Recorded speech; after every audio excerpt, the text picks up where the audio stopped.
নমস্কার বন্ধুরা, আমি শুভদীপ তোমাদের স্বাগত জানাই আমার ইউটিউব চ্যানেল জ্ঞান মার্গী।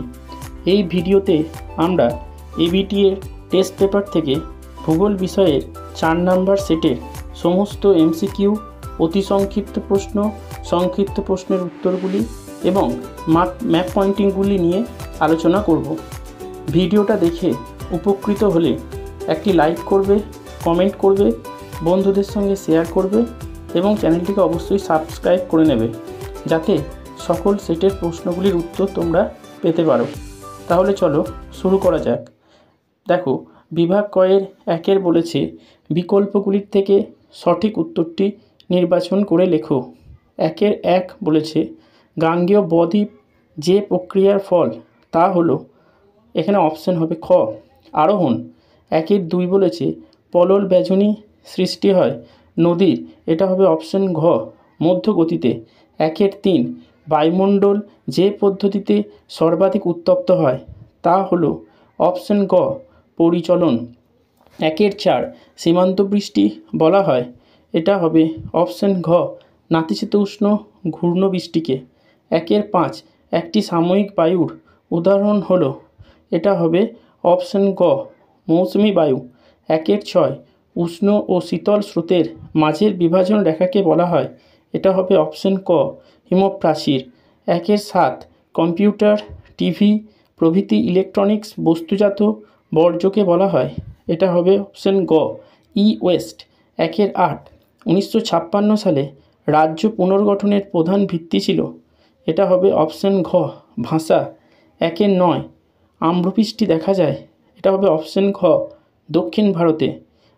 10 শিবালিক হিমালয়ের পাদদেশীয় অঞ্চলে ক্ষুদ্র ক্ষুদ্র শিলাখণ্ড সঞ্চিত হয়ে যে সমভূমি গঠিত হয়েছে তাকে বলে অপশন ঘ ভাবর। ভারতের 11 ভারতের দীর্ঘতম সেচখালের নাম কি, এটা হবে অপশন গ ইন্দিরা খাল। 12 ভারতে প্রথম মেট্রো রেল চালু হয়, এটা হবে অপশন ঘ কলকাতাতে। 13 পেট্রোরসায়ন শিল্পের প্রধান কাঁচামাল হলো, এটা হবে অপশন ঘ ন্যাপথা। 14 সার্ভে অফ ইন্ডিয়ার সদর দপ্তর অবস্থিত, এটা হবে অপশন খ দেরাদুনে। এরপর বিভাগ ক্ষয়ের শুদ্ধ ও অশুদ্ধ নির্বাচন করতে বলেছে। 2-1 পৃথিবীর বৃহত্তম অপসারণ সৃষ্ট গর্তটির নাম হলো কাতারা, এটা শুদ্ধ। 2-2 দিনের বেলায় উষ্ণ ও হালকা বায়ু পর্বতের ঢাল বেয়ে ওপরের দিকে উঠলে তাকে বলে ক্যাটাবেটিক বায়ু, এটা হবে অশুদ্ধ।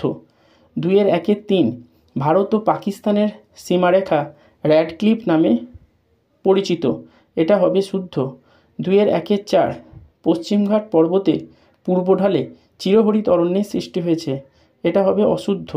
2-5 রেটন পদ্ধতি আখ চাষের সঙ্গে যুক্ত, এটা শুদ্ধ। 2-6 তথ্য প্রযুক্তি শিল্পের মূল উপকরণ মানুষের মেধা, এটি শুদ্ধ। 2-7 উপগ্রহ চিত্রের ক্ষুদ্রতম একক সেন্সর, এটা অশুদ্ধ। 2 বলেছে উপযুক্ত শব্দ বসিয়ে শূন্যস্থান পূরণ করো। 2-1 বলেছে দুটি নদীর মধ্যবর্তী অঞ্চলকে ড্যাশ বলে, এটা হবে দোয়াব। 2 বলেছে বায়ুমণ্ডলের ড্যাশ স্তরে বেতার তরঙ্গ প্রতিফলিত হয়ে ভূপৃষ্ঠে ফিরে আসে, এটার উত্তর হবে আয়োনোস্ফিয়ার। 2-3 বলেছে কৃষ্ণ ও শুক্লপক্ষের ড্যাশ তিথিতে মরা কোটাল হয়, এটা হবে অষ্টমী তিথিতে। 2-4 বলেছে কেঁচোর সাহায্যে বর্জ্য পদার্থের বিয়োজন ঘটানোর প্রক্রিয়াকে ড্যাশ বলে, এটা হবে ভার্মি কম্পোস্টিং। 2-5 হবে রাজস্থানের ড্যাশে মরু গবেষণা কেন্দ্রটি অবস্থিত, এটা হবে যোধপুরে। 2-6 বলেছে পূর্ব ভারত, নেপাল ও ভুটানকে কলকাতা বন্দরের ড্যাশ বলে, এটা হবে পশ্চাৎভূমি বলে। 2-7 ভারতের প্রথম কৃত্রিম উপগ্রহ হলো ড্যাশ, এটা হবে আর্যভট্ট। এরপর 2-3 বলেছে একটি বা দুটি শব্দে উত্তর দাও। দেখো, 2-3 বলেছে ক্ষয়সীমা ধারণার প্রবর্তক কে, এটার উত্তর হবে জন ওয়েসলি পাওয়েল। 2 বলেছে বায়ুমণ্ডলের কোন স্তরে সর্বনিম্ন তাপমাত্রা পরিলক্ষিত হয়, এটা হবে মেসোস্ফিয়ার স্তরে। 2-3 বলেছে ভূমধ্য সাগরীয় জলবায়ু অঞ্চলে কোন বায়ুর প্রভাবে শীতকালে বৃষ্টি হয়, এটা হবে উত্তর পশ্চিমা বায়ুর প্রভাবে। 2-এর 3-এর 4 বলেছে কঠিন বর্জ্যের অক্সিজেনবিহীন দহনকে কি বলা হয়? এটার উত্তর হবে পাইরোলাইসিস। 2-এর 3-এর 5 বলেছে প্রতিবেশী দেশগুলির মধ্যে ভারতের সবচেয়ে দীর্ঘ সীমারেখা কোন দেশের সাথে রয়েছে? এটা হবে উত্তর বাংলাদেশ। 2-এর 3-এর 6 বলেছে বল উইভিল পোকার আক্রমণ কোন ফসলে দেখা যায়? উত্তর হবে কার্পাস। 2-এর 3-এর 7 বলেছে পৃথিবীতে আন্তর্জাতিক সিরিজের ভূবৈচিত্র্যসূচক মানচিত্রের সংখ্যা কয়টি? এটার উত্তর হবে 2222টি। এরপর ডান স্তম্ভের সঙ্গে বাম স্তম্ভের মিল করতে বলেছে। দেখো 2-এর 4-এর 1 বলেছে খামসিন, এটা হবে 3-এর সাহারা। 2-এর 4-এর 2 বলেছে ম্যানচেস্টার, এটা হবে 1 আমেদাবাদ। 2-এর 4-এর 3 বলেছে মারুতি সুজুকি, এটা হবে 4 গুড়গাঁও। 2-এর 4-এর 4 বলেছে ওড়িশা, এটা হবে পারাদ্বীপ। এরপর তোমাকে বিভাগ গয়ের বলেছে নিচের প্রশ্নগুলির সংক্ষিপ্ত উত্তর দাও। 3-এর 1 বলেছে ষষ্ঠ ঘাতের সূত্র বলতে কী বোঝো?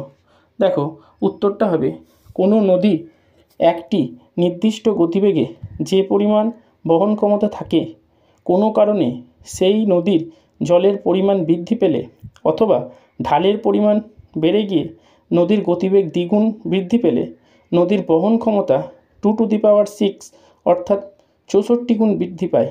নদীর গতিবেগের নদীর বহন ক্ষমতার এই যে অনুপাতকে নদীর ষষ্ঠ ঘাতের সূত্র বলে। এরপর অথবাটা বলেছে দেখো হিমশৈল কী?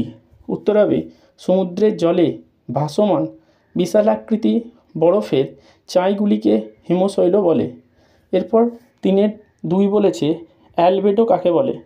উত্তর হবে সূর্য থেকে আগত তাপের 34% বায়ুমণ্ডলে অবস্থিত মেঘ, ধূলিকণা, ভূপৃষ্ঠ প্রভৃতি দ্বারা প্রতিফলিত হয়ে মহাশূন্যে ফিরে যায়। এটা পৃথিবীকে উত্তপ্ত করতে কোনো রকম সাহায্য করে না, সেই তাপমাত্রাকে পৃথিবীর অ্যালবেডো বলে। এরপর অথবাটা বলেছে দেখো আপেক্ষিক আর্দ্রতা বলতে কী বোঝো? কোনো নির্দিষ্ট উষ্ণতায় কোনো নির্দিষ্ট আয়তনের বায়ুতে উপস্থিত জলীয় বাষ্পের পরিমাণ এবং ওই উষ্ণতায় ওই সম আয়তনের বায়ুকে সম্পৃক্ত করতে প্রয়োজনীয় জলীয় বাষ্পের পরিমাণের যে অনুপাত তাকে আপেক্ষিক আর্দ্রতা বলে। 3-এর 3 বলেছে স্ক্রাবার কি? উত্তর হবে দূষিত বাতাস পরিষ্কার করার যন্ত্র হলো স্ক্রাবার। এই যন্ত্রে রাখা জল ও কলিচুনের মধ্য দিয়ে বস্তুকণা মিশ্রিত বাতাস চালনা করা হলে বস্তুকণাগুলি শোষিত হয় এবং পরিশ্রুত বাতাস পাওয়া যায়। এরপর এর অথবাটা বলেছে বর্জ্য ব্যবস্থাপনা বলতে কী বোঝো?